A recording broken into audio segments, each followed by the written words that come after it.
नमस्कार, मेरा नाम भजन लाल कुमार है और आप देसी न्यूज़ के माध्यम से देख रहे हैं। अभी फिलहाल जो है अमरण अनशन जो कि बीटा मोड़ के पास पालीगंज प्रखंड में किया जा रहा है, वहां से हम तस्वीरें को लाइव दिखा रहे हैं। कई लोगों से हमने बातचीत भी किया है, वो भी हम आपको लगाकर दिखाएंगे तस्वीरें। देखिए, हमारी मांग तो सिर्फ इतनी सी है कि जो इस पूरे क्षेत्र की एक वास्तविक ज़रूरत है, रेलवे लाइन बिछाया जाए, रेल का परिचालन किया जाए, उसको अभी तक पूरा नहीं किया गया है।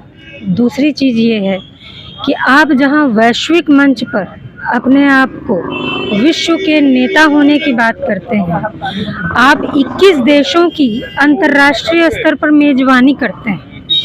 आप कहते हैं कि हम चांद के ऊपर चले गए, मंगल ग्रह हो आए और अब सूर्ययान आपके यहाँ से जा रहा है, तो यह शर्मनाक ही है कि आपके क्षेत्र में अभी तक रेल की पटरियां तक नहीं बिछाई गई। और जहाँ तक महिलाओं की बात है, तो ट्रेन की जो आवश्यकता है वो केवल पुरुष वर्ग की ही नहीं है, वो महिलाओं की भी आवश्यकता है, क्योंकि ट्रेन ऐसी ढेर सभी की आवश्यकता की वस्तु है।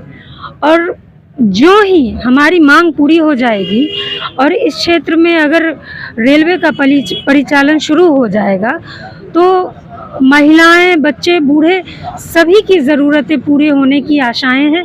इसीलिए मैं भी एक नारी शक्ति के प्रतिनिधित्व करते हुए यहाँ पर आज अनशन पर बैठी हूँ। देखिए, मैं इस आंदोलन से एक लंबे समय से जुड़ी हुई हूँ। मेरी आंखों के सामने ये दूसरा आमरण अनशन है और इस बीच में कितने ही धरना, प्रदर्शन, यात्राएं और जो भी क्रांति के साधन होते हैं वो तो मैंने देखा ही है और उसका हिस्सा भी रही। इवन 2019 में भी जो आंदोलन हुआ था, आमरण अनशन हुआ था, मैं उसका भी हिस्सा थी। आज 2023 में जो आंदोलन हो रहा है, मैं उसका भी हिस्सा हूँ। तो ये एक प्रश्न है कि 16 साल तक से हम लोग अपनी आवाज़ सुना रहे हैं और सरकारें अगर हमारी आवाज़ें नहीं सुन रही हैं, तो यहाँ दो ही मतलब निकलता है कि या तो वहाँ तक हमारी आवाज़ नहीं पहुँच रही है और या तो वे सुनकर भी अपने कानों में रुइयाँ डाले हुए बैठे हुए हैं। तो यदि उन तक हमारी आवाज़ नहीं पहुँच रही है, तब तो आवाज़ पहुंचाई जा सकती है। लेकिन अगर जानबूझकर कोई कान बंद कर ले और सुनते हुए भी अनसुना कर दे, तो फिर ना ऐसे ना समझ लोगों को कोई आवाज़ सुनाई नहीं दी जा सकती है। और सबसे बड़ी जिम्मेदारी तो यहाँ के जनप्रतिनिधियों की बनती है। 2019 का जो चुनाव हुआ था, तो यहाँ के वोटर्स ने इसी शर्त पर जनप्रतिनिधियों को वोट दिए थे कि आप लोकसभा चुनाव जीतने के बाद जब संसद में जाएंगे तो हमारे रेलवे के इस महत्वपूर्ण मुद्दे को संसद में उठाएंगे। उसके बाद आज 4 साल बीत गए और फिर एक बार 2024 का लोकसभा चुनाव दस्तक देने वाला है। सोचिए कि पिछली बार जो विश्वासघात हुआ है, अब तो जनता पूरी तरह से उग्र स्थिति में आ गई है ना। मतलब एक साधन नहीं होने की वजह से आप समझ सकते हैं कि रेल की पटरियां नहीं है।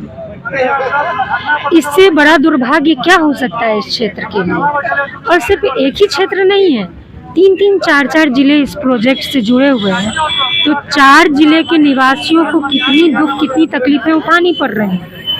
कोई साधन नहीं है राजधानी पहुंचने का, और सभी तो व्यक्तिगत साधनों के धनी नहीं होते हैं ना। दूसरी चीज़ ये है कि 2019 के चुनाव के बाद जब जनप्रतिनिधि संसद में जीत कर गए, तो उन्होंने जो वादे किए थे वो वादे उन्होंने भुला दिए। उसके बाद 2019 के अक्टूबर में एक आमरण अनशन हुआ था। ये एक धमक थी कि आपने जो वादे किए हैं उस वादे को पूरा कीजिए, लेकिन उसके बाद भी उन वादों को अनदेखी किया गया। और आज एक बार फिर लोकसभा चुनाव होने को है। इस बार तो जनता ने तय कर रखा है कि अगर उनकी मांगें पूरी नहीं हुई तो इस बार के लोकसभा चुनाव में खड़े होने वाले जितने भी प्रत्याशी होंगे तो उनको वोट नहीं देंगे। और जब वोट नहीं देंगे तो हमारे जनप्रतिनिधियों की आंखें खुलेंगी कि हम जो अपने वादे से मुकर रहे हैं, अब उसको पूरा करने का समय आ गया है। अब वोट नहीं, अगर हमारी मांगें पूरी नहीं की गई तो यही बात है। ऋचा झा, मैं समाजवादी लोक परिषद की प्रधान महासचिव।